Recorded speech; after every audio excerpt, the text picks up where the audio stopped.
je sais pas si j'ai déjà vu un PSG aussi fort. Bon, eh bien, on pensait analyser un match de foot. Finalement, ça aurait été un match de rugby. 7-0 pour le Paris Saint-Germain. Alors, je vous avoue que de base, on n'était peut-être pas parti pour faire le débrief de ce talk. On va être tout à fait transparent et on s'est dit peut-être qu'on va tout combiner avec le tirage au sort qui est ce vendredi. Mais là, après un tel match, c'est pas possible autrement. 7-0 pour le Paris Saint-Germain. On s'était dit même, on s'était dit, bon, en vrai, on fera peut-être un talk s'il y a 4-0, oui, voilà, une grosse victoire. Bon. Mais c'est que Brest, attention, faut pas s'enflammer. Parce qu'on a le droit d'être heureux 2 secondes, s'il vous plaît. Exactement. Et si vous voulez continuer à être heureux pour voir qu'il y a du contenu, n'hésitez pas à vous abonner, mettre le petit like, le petit commentaire, comme toujours, ça nous aide beaucoup. Et mettre la notif aussi, c'est important. Comme ça, voilà, on sait là, par exemple. Quand on part en Squeezie, il faut s'exécuter. Exactement. Non, mais comme il sort à midi ce talk un jeudi, bon bah il faut être tout de suite au courant, donc il faut mettre la notification et s'abonner bien sûr, comme toujours ça nous aide beaucoup et on vous remercie par avance. Comment toi tu ressors de ce match? Est-ce que tu te dis waouh, cette équipe est quand même impressionnante, ou alors ce n'est que Brest? Le fameux ce n'est que Brest. Mais le ce n'est que Brest, peut-être qu'il est valable si on s'enflamme directement en se disant on est le prétendant au titre numéro 1 ou je sais pas quoi. Mais qui pouvait s'attendre à 10-0 sur la double confrontation? Enfin, je suis désolé, là, quelqu'un qui n'a pas regardé le match, quelqu'un peut-être de normal qui a regardé Real City, qui regarde ensuite le résultat, qui voit 7-0. C'est pas ah ouais, bon, c'est Brest. C'est ah ouais, quand même. Je pense que t'es obligé de réagir comme ça. Bien sûr. Bah, en tout cas, moi, j'ai vu du côté de l'Espagne. En tout cas, je voyais un peu à droite à gauche. Eux, ils ont été impressionnés. Hein. En côté, je lisais les médias espagnols. Je vais faire croire qu'ils ont regardé de PSG Brest pendant c'est plutôt les correspondants espagnols en France qui disent ça, qui disent que ce PSG est impressionnant. Et je disais même que ça fait pas partie, ils font pas partie des prétendants, ils font partie des favoris. C'est ce que disent du côté de l'Espagne. Donc, ils ont, en tout cas, ce PSG, c'est vrai, je trouve quand même impressionne. En fait, moi, c'est le seul mot qui me vient en bouche, c'est qu'ils sont impressionnants. Collectivement, dans la fluidité du jeu, dans les efforts collectifs, dans l'efficacité maintenant devant le but. C'est quand même une stat qui est assez incroyable. Déjà, Paris n'avait jamais gagné 7-0 en Ligue des Champions. Il n'y a jamais eu dans l'histoire de la Ligue des Champions 7 buteurs différents, et d'autant plus impressionnant, aucun but vient d'un coup de pied arrêté ni d'un penalty. Et aucun but marqué par Ousmane Dembélé. C'est vrai, c'est quand même incroyable. C'est le pire attaquant finalement d'hier, alors qu'il a été bon collectivement. Non, mais c'est très juste ce que tu rappelles, et je pense que du coup, c'est la quintessence du football que souhaite proposer Luis Enrique. C'est la quintessence de ce qu'on pouvait avoir dans une confrontation justement contre Brest. Maintenant, il faut voir contre Liverpool, contre le Barça, mais en tout cas, dans ce qu'on pouvait faire là, on est arrivé au max. Je ne sais pas quoi demander de plus à cette équipe parce que tu as tout le monde qui est au diapason. Comment est-ce que tu expliques ce niveau affiché par le PSG collectivement? Comment est-ce que tu peux expliquer le fait qu'il soit sur quand même un mois une année 2025 tout simplement exceptionnelle? Là, j'ai juste les stats contre les équipes de Ligue des Champions, c'est-à-dire qu'ils jouaient encore il y a quelques jours en Ligue des Champions. Donc Monaco, Manchester City, Stuttgart, Brest. C'est 7 victoires en 7 matchs, 29 buts marqués, seulement 6 encaissés. Ça fait 4 buts de moyenne inscrits contre des équipes de Ligue des Champions. Hein. C'est pas qui jouent la Ligue des Champions et qui ont fait des résultats, même si toutes ces équipes sont sorties, ils sont pas en 8e de finale, mais ça reste quand même des équipes compétitives. Comment est-ce que tu expliques ce niveau affiché depuis quelques semaines, et là surtout la quintessence d'hier contre Brest? C'est que tout le monde va dans le même sens. Je pense qu'il y a plus de je suis frustré, je joue pas comme je voudrais. Non. Ils ont su parler, je pense, les joueurs, à Luis Enrique, faire entendre leurs motifs d'exaspération, je pense, en début de saison. Ça jouait pas assez vite, où t'avais un Nuno Mendes qui était un peu bridé. Là, tu le retrouves littéralement ailier gauche, passe d'Hakimi pour Nuno. C'est ce qui peut rappeler des enchaînements qu'on avait vus, mais contre, tu vois, Montpellier en Ligue 1, des petits matchs comme ça au mois d'août où tout le monde jouait vraiment libéré. Et là, c'est le cas en Ligue des Champions. Et je pense que tout le monde va dans le même sens. Tout le monde est en confiance. Et je pense que ça joue même avec, tu vois, la vague de prolongation qu'il y a eu récemment. C'est justement des joueurs comme Nuno, où tu savais pas trop s'il allait être au bras de fer avec le club. Vitinha. Oui, exactement. Vitinha, qu'on a pu critiquer à juste titre sur son début d'année 2024, début de saison 2024-2025, pardon, où il était vraiment, je trouve, vraiment en dessous par rapport à son année. Justement, le début d'année 2024 qui était incroyable, mais sa saison 23-24, depuis le début de l'année 2025, c'est quelque chose. Alors, est-ce qu'on peut l'expliquer parce qu'il était un peu blessé aussi à la cheville, donc on sentait qu'il n'était pas à 100%. C'est un tout. Je pense qu'il y a un métronome. Il y a un cap mental qui a été franchi. Les joueurs sont libérés encore une fois. Ils sont en pleine possession de leurs moyens physiques. un effectif qui est quasiment au complet. Là, je pense qu'on pouvait juste regretter l'absence de Warren hier. Je vois pas trop d'autres joueurs. Même Kipembe est revenu. Même lui a fait une plutôt bonne entrée. Tous les feux sont au vert. Jusqu'au remplaçant qui entre, même Mayoulou, premier but en Ligue des Champions, même Gonzalo Ramos qui pourrait être frustré encore une fois. Il arrive, il te fait un contrôle exceptionnel à la Drogba. Et derrière, oui c'est vrai. Et derrière, t'as même pas ce truc d'orgueil où il pourrait vouloir finir son action pour avoir un but d'anthologie. Non, il fait la passe pour son copain. Et puis derrière, ensuite, on va lui refaire la passe parce que lui aussi va marquer son but. Donc voilà, t'as une force collective, t'as une force mentale et t'as des joueurs qui n'avaient pas encore une fois cette étiquette de patron en début de saison et qui l'ont aujourd'hui. Et je pense à des joueurs comme Donnarumma, comme Marquinhos, qui c'est peut-être banal dans ce résumé que tu vas te faire après de ce match, mais qui te maintient dans le jus à la 12e minute, il me semble, où il va avoir ce réflexe d'expérience où il se dit bon, Hakimi est un peu largué, je vais direct aller derrière Donnarumma au cas où. Et voilà, derrière tu prends pas de but et rien que ça aussi c'est le signe d'une grosse évolution. Tu prends pas de but sur la double confrontation alors que Brest peut-être qu'ils te battent pas depuis 30 ans, je sais pas combien, depuis 85 ans. Ouais, c'est ça, 40 ans. Ouais. Mais ils t'ont toujours embêté un minimum, ils sont toujours allés chercher un petit but, ils ont toujours essayé de te sortir de ton match. Et à l'aller au retour, ils sont embêtés le PSG et pour le coup 10-0 sur les deux confrontations, c'est peut-être un peu dur pour eux. Mais c'est ça montre quand même aujourd'hui le niveau du PSG. On parlait justement aussi du point de vue collectif et c'est là où je te rejoins, où je trouve quand même qu'on est une espèce de quintessence un peu collectif du PSG.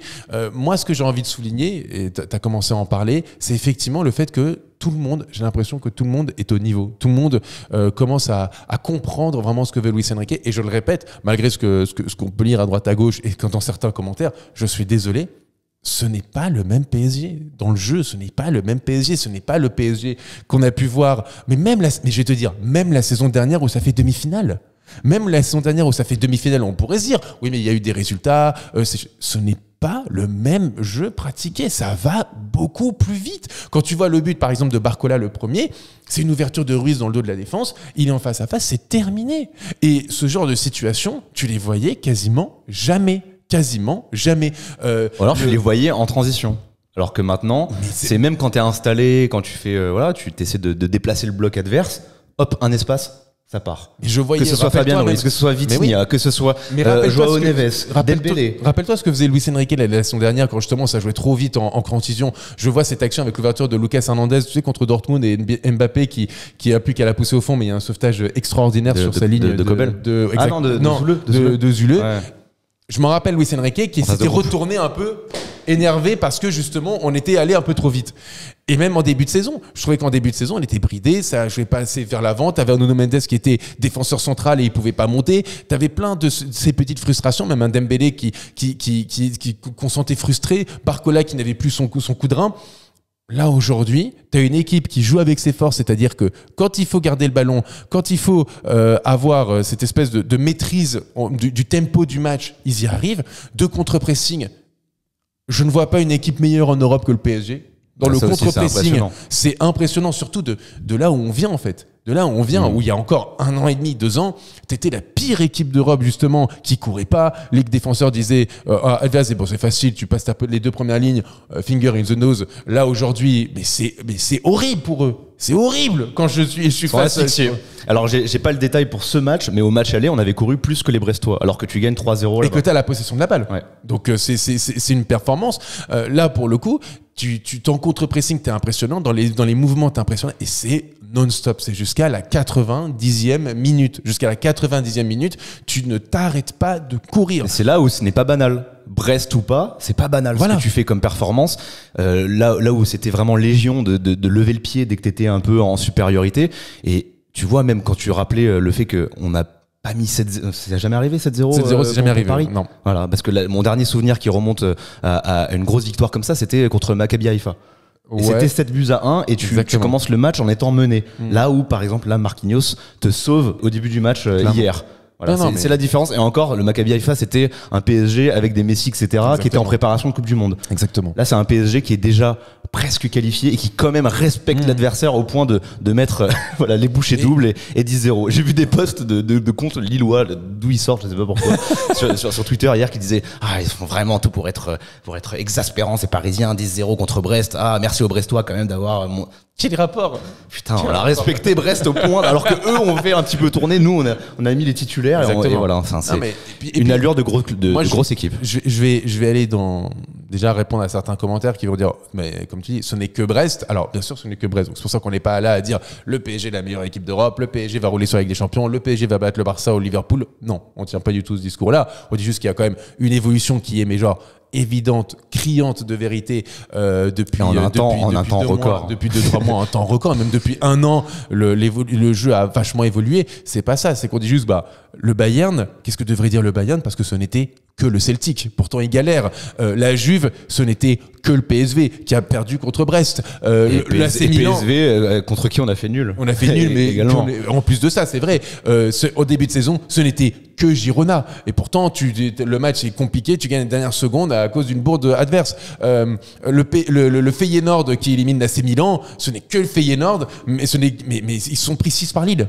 Donc en fait, je veux bien, mais à ce niveau de la compétition, quand c'est la Ligue des Champions, ça reste des bonnes équipes. Et Brest, Brest, s'ils sont là, c'est qu'ils l'ont mérité et qu'on a vu quand même, en championnat, on l'a vu sur les plusieurs matchs contre le PSG, c'est une bonne équipe qui a des qualités. Je suis absolument bluffé par ce que montre le PSG, et honnêtement, je dis bien d'un point de vue collectif, en tout cas purement collectif, je sais pas si j'ai déjà vu un PSG aussi fort. Et honnêtement, ça ne change rien par rapport à la suite de la compétition, au potentiel 8e de finale contre Liverpool ou le Barça. Je parle juste d'un point de vue collectif, d'un point de vue des consignes de jeu, d'un point de vue d'un jeu moderne. Je trouve que le PSG est une équipe moderne qui applique des principes de jeu modernes, comme on le voit avec le Liverpool de Jürgen Klopp, quand on l'a vu, le City de Guardiola à son prime, ce genre d'équipe, c'est une équipe où tu te dis, je vois ça ailleurs et je le vois pas à Paris.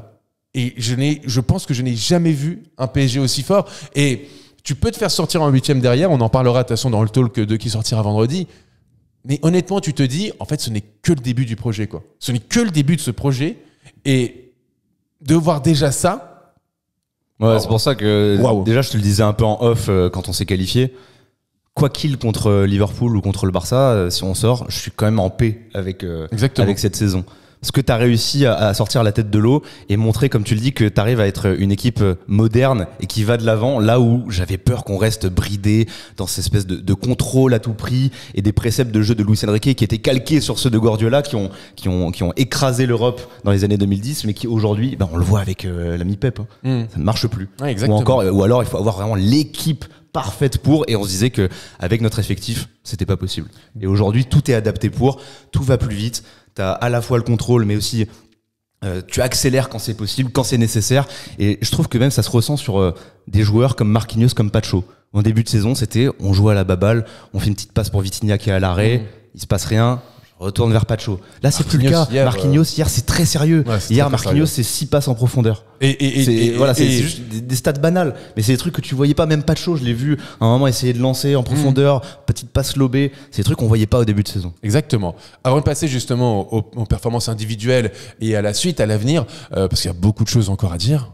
Parlons de notre sponsor, sponsor de la vidéo qui sont là depuis le début de la saison, c'est les amis de Oli. En ce moment, on se régale avec le PSG comme on se régale avec Oli. Oli, c'est une nouvelle façon de s'hydrater. C'est bon, c'est écolo, c'est sain, c'est pratique. Exactement. Ce soir, je vais faire mon five avec Mehdi que je vais retrouver. Je prends ma gourde, je la mets dans mon sac, je la remplis au five. Ou hydratation, je le mets dans ma gourde, je mélange. Et voilà, je m'hydrate avec plaisir pendant le five, c'est merveilleux. Quel maillot pour ce soir, Théodore? Le seul l'unique. Est-ce que la question se pose? Il y a évidemment 3 gammes qui sont Ice Tea, hydratation et énergie. Et je pense que pour ce soir, il faudra et de l'énergie et l'hydratation pour toi pour jouer. En tout cas, on a un code aussi qui est TeamCS5 qui vous permet d'avoir 5 € de réduction sur votre première commande. Le deuxième code, TeamCS, si vous avez déjà fait des commandes, 10% sur tout le site, sur toutes vos commandes. Et en plus de nous aider, vous vous régalez, vous assure que c'est une valeur sûre. Voilà, posez votre canette dégueulasse, là, votre soda. Exactement. Je vous vois parce que je suis sûr que vous regardez Stalk en mangeant. D'ailleurs, dites-nous dans les commentaires ce que vous mangez. On fait un petit point ensemble. Mais posez-moi ces sodas. On remercie les amis d'Oli et puis on repasse à la vidéo et aux performances individuelles. Let's go. Et justement, donc les performances individuelles, Théodore. Bon, il y a tellement 7 buteurs, 7 joueurs différents. C'est ça, c'est dur, mais quand même, j'ai envie. On va choisir 2 joueurs chacun. Pour que ce soit pas trop compliqué. Moi, je voulais commencer avec Marquinhos, dont j'ai commencé à parler avec 6 passes en profondeur réussies sur 7. Il incarne aussi ce qui a pu changer par rapport au début de saison. joueur leader, joueur patron, joueur fiable défensivement. Il a ce caractère aussi qui a pu lui faire défaut. Je sais pas si ça se voyait du Parc des Princes, mais nous, les ralentis, où il va au duel, il renverse le joueur adverse, là où normalement, il va faire, ça va, tout va bien. Non, là, il gueule. Là, c'est limite, il va l'écraser après. Il allait au pressing, quoi. Il allait, il mettait le pied et tout. Marquinhos choisit un joueur qui a pas marqué parce que c'est aussi ce dont on avait besoin hier. Et écoute, moi, je te rejoins parfaitement. En plus de ça, tu sais à quel point j'ai été un peu critique à son égard depuis le début de la saison en disant je trouvais qu'il faisait pas une saison incroyable. Honnêtement, le match qu'il fait là est très sérieux hier. J'ai vraiment bien aimé son match aussi. J'ai vu, comme tu l'as dit, plein de caractère, toujours la bonne passe, être très haut sur le terrain. Il a mis un petit pont à un moment improbable. Moi, j'avais envie de parler d'un autre joueur aussi, dont on a un peu évoqué le cas il y a quelques minutes aussi. C'est Vitinha. Vitinha qui, je trouve, a été quand même décevant sur la première partie de saison. Je trouve que même il perdait un peu de la lumière au profit de João Neves. João Neves, je trouvais qu'il brillait et que Vitinha, c'était presque un peu son petit peu. J'étais un peu surpris, j'avoue. T'as un match où il est remplaçant en Ligue des Champions. C'est pas le PSV ou Atlético, je sais plus. C'est un de ces matchs-là, oui, où il est remplaçant et c'est pas scandaleux. Et honnêtement, t'es là, tu fais, Vitinha, ouais, est-ce que c'était pas juste une saison incroyable et puis il a perdu ce côté leader, ce côté technique au milieu de terrain? Non, on l'a vu contre Brest au match aller où il fait son petit slalom exceptionnel. Là hier c'était beaucoup plus en métronome. Il marque un but. Ça faisait longtemps aussi qu'il n'avait pas marqué ces buts dans le jeu, de loin, dans le jeu. Oui, parce qu'il marque sur penalty, mais ce but, c'est cette frappe de loin. Ça fait plaisir de retrouver Vitinha à ce niveau. T'en auras vraiment besoin pour les prochaines échéances. Patron du milieu de terrain, patron de cette équipe. Il vient de prolonger. On sent que ça l'a aussi libéré jusqu'en 2029.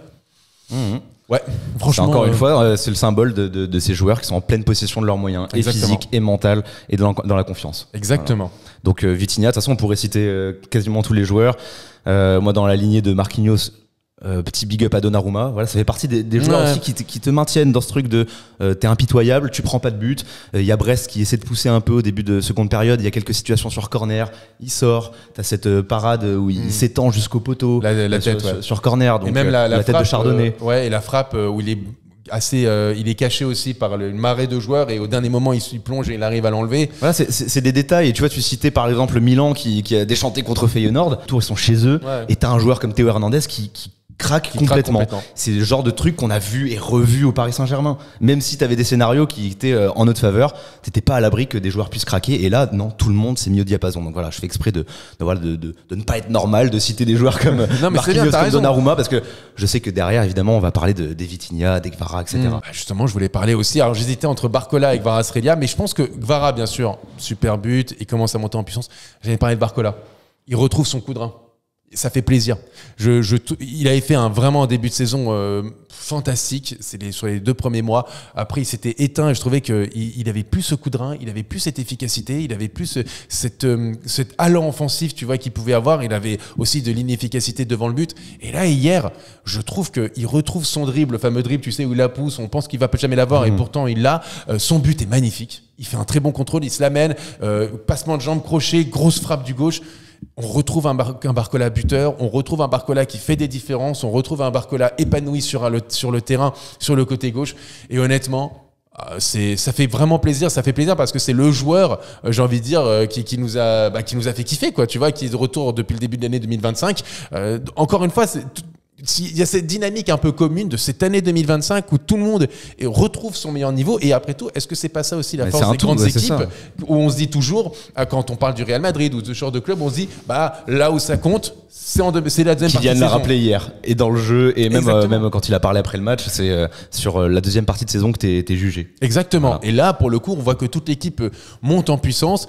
Et que c'est là où ça compte. Et justement, sur l'avenir, comment est-ce que tu vois ce PSG à l'avenir quand il y a les échéances contre Liverpool ou Barça qui vont arriver? De toute façon, on va en consacrer un long talk ce vendredi quand on connaîtra vraiment l'adversaire du Paris Saint-Germain. Comment est-ce que tu vois cette équipe monter en puissance? Est-ce que tu penses qu'elle a déjà atteint sa limite ou est-ce qu'elle peut encore plus forte? Si elle a atteint cette limite, mais qu'elle maintient cette limite, ça va très bien parce que c'est exceptionnel.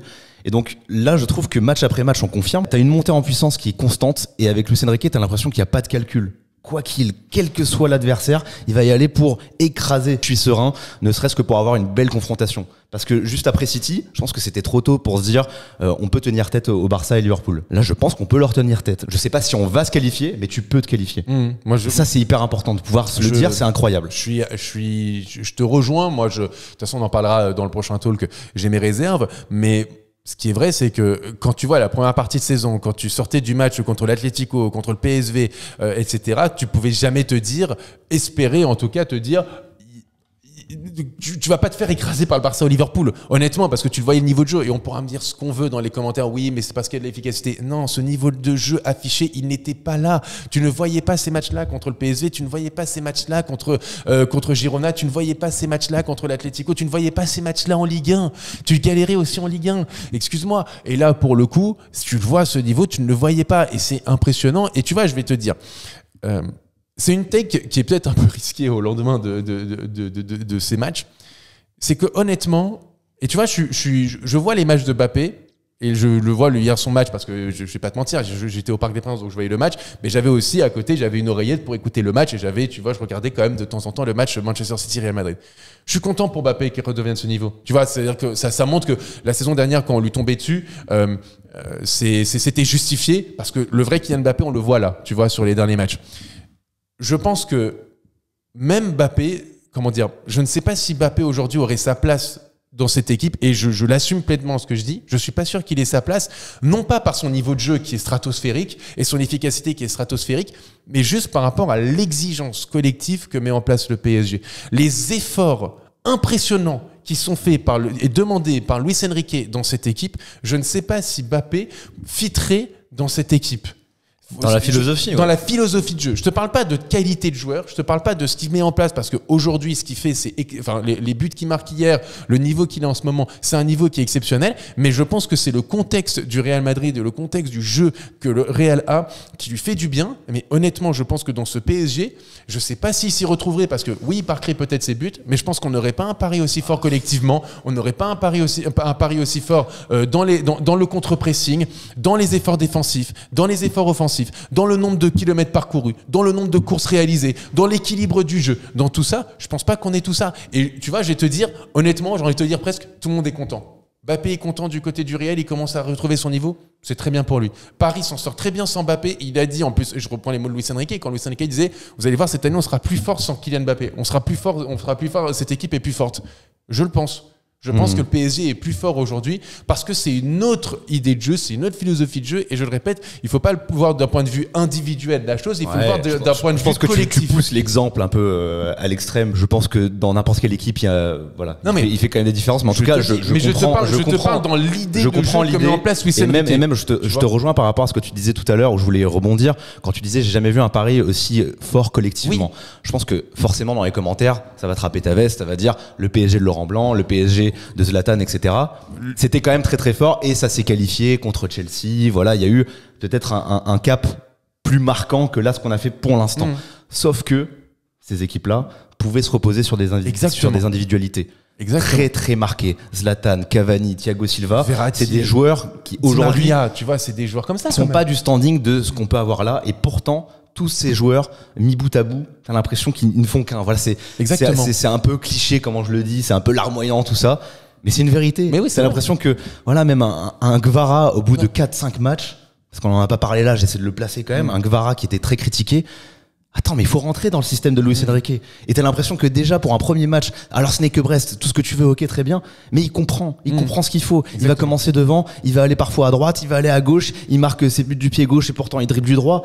C'est tout ce que tu demandes. Exactement. Et justement, quand tu te demandes de te projeter sur l'avenir, qu'on soit qualifié ou pas, je suis serein parce qu'il y a justement ce genre de recrutement, parce qu'il y a une idée qui est cohérente. Je vois exactement ce que veut faire Luis Enrique, ce qui n'était pas le cas il y a encore 2 mois. Et je pense aussi qu'il y a autre chose, comme tu le dis, c'est que, et tu le disais tout à l'heure par rapport à 2015, etc., et tu le disais, effectivement, on était fort parce qu'aussi il y avait des individualités qui étaient extrêmement fortes. Là, je trouve que vraiment, et je me rappelle quand c'était la crise complète au PSG fin 2023, et donc c'est incroyable le travail qui a été fait en 1 an et demi, ça il faut le féliciter. T'es passé d'un projet mort, d'une équipe ringarde entre guillemets, qui ne collait absolument pas à ce que demandait le football dans les années 2020, et je trouve que là t'as une équipe qui ressemble beaucoup, comme j'ai dit tout à l'heure, au Liverpool, au Manchester City. T'as pas de star. T'as pas de star, t'as pas une star, tu vois, où tu te dis, en fait, c'est pas de star, t'as pas de statut. T'as pas un mec où tu te dis, ah, lui, c'est un indiscutable, on peut pas le bouger, on peut pas le sortir pendant un match, on peut pas tout ça. Ouais, ça parce que le mot star. Le mot star, je l'aime pas et t'as raison, c'est pas ça que ça m'énerve, t'as raison. C'est le statut. Il y a pas de statut. Tout le monde est logé à la même enseigne. T'es bon, tu joues, t'es pas bon, tu sors. C'est ce qui s'est passé avec Dembélé, c'est ce qui s'est passé avec Barcola, c'est ce qui se passe avec Vara, qui est titulaire à des matchs et qui peut être sur le banc pour d'autres. Doué qui est très fort, et il est sur le banc hier, il rentre, il marque et il fait une passe décisive, je crois, si je dis pas de bêtises. Et en fait, c'est ça pour tout le monde. Il n'y a pas aujourd'hui de statut. Tout le monde est logé à la même enseigne et c'est pour ça que ça marche bien. Et c'est ce que je disais, c'est que quand je voyais des Liverpool, sous Jürgen Klopp et même aujourd'hui par ailleurs, c'est ça. Le prime de Manchester City, c'est ça. C'est des grandes équipes et elles marchent comme ça. Et quand tu vois Paris, des joueurs qui sont devenus pour le coup des stars. Parce que il y a eu cette force collective. Exactement. Et qu'il y avait à la base pas de statut. Exactement. Des Salah, etc. quand ils arrivent. Exactement. Ils n'ont pas le statut d'aujourd'hui. Voilà. Tous ces joueurs-là. Et sur ça, moi, j'en profite, parce que il faut le faire quand même, un petit mea culpa sur le début de saison où, par exemple, un Dembélé, quand il a été géré comme ça contre Arsenal, je ne le comprenais pas. Parce que sur les dernières années, il faut le dire, on n'était pas habitué à ça. Donc on t'habitue. Mais je pense qu'aussi, je le répète, je pense qu'aussi Luis Enrique a mis de l'eau dans son vin. Ah mais bien les sûr, deux bien sûr. côtés, c'est-à-dire que bien sûr on pouvait critiquer tout, mais aussi le fait que Luis Enrique mette de l'eau dans son vin, ça change tout. Ça a tout changé et aujourd'hui tu vois que l'équipe n'est plus la même. Et aussi bien sûr les joueurs qui montent en puissance, les joueurs qui commencent à comprendre aussi le système de jeu. Enfin, toute la chimie fait que t'as un PSG qui est séduisant. Maintenant, est-ce que le PSG va rouler sur l'Europe, va gagner la Ligue des Champions, va écraser le Barça, va écraser Liverpool? Non. Est-ce que même, et on en parlera demain, je considère ce PSG comme favori contre ces deux équipes? Non, clairement pas. Mais tu peux être enthousiaste en tout cas. Voilà, tu peux être enthousiaste et encore une fois, rien que de pouvoir se dire que tu vas les regarder dans les yeux et que eux, ils vont être quand même comme ça au moment du tirage. Oui, parce que non pas parce que ils diront on va perdre contre Paris. Mais parce que c'est un cadeau empoisonné, c'est exactement cette espèce d'équipe qui arrive des barrages. Tu te rends compte eux sont dans le top 8 et top 8, ils sont premiers, en tête de série, et deuxième. En top de série, ils se disent on a fait le taf, maintenant on va les attendre. J'en postillonne. T'as raison. Mais voilà, c'est un cadeau empoisonné. Mais et rien que d'être dans cette posture-là, c'est un truc qu'on ne pouvait pas imaginer il y a encore 3 semaines, 1 mois, 2 mois. Et je vais aller encore plus dans ton sens. Que le PSG joue contre le Barça ou Liverpool, j'ai envie de te dire, Coco, t'as fini 15e. Donc, il y a des chances, effectivement, que tu tombes contre une grosse équipe. Hein. C'est comme ça. Il fallait être mieux placé, il fallait être 11e, 12e ou même dans le top 8. Comme ça, tu t'évitais ça. Mais que le Barça ou Liverpool, qui ont fait le taf, que le Barça fasse se retourner en situation contre Benfica pour assurer sa 2e place, machin. Finalement, se disent, on est au mois de février, se disent, c'est vraiment, on a fait il tombe pour ça, J'englobe juste le mois de janvier-février 2025, il tombe sur la plus grosse force collective d'Europe. Une des plus grosses forces. Non, une des plus grosses forces. C'est qui là?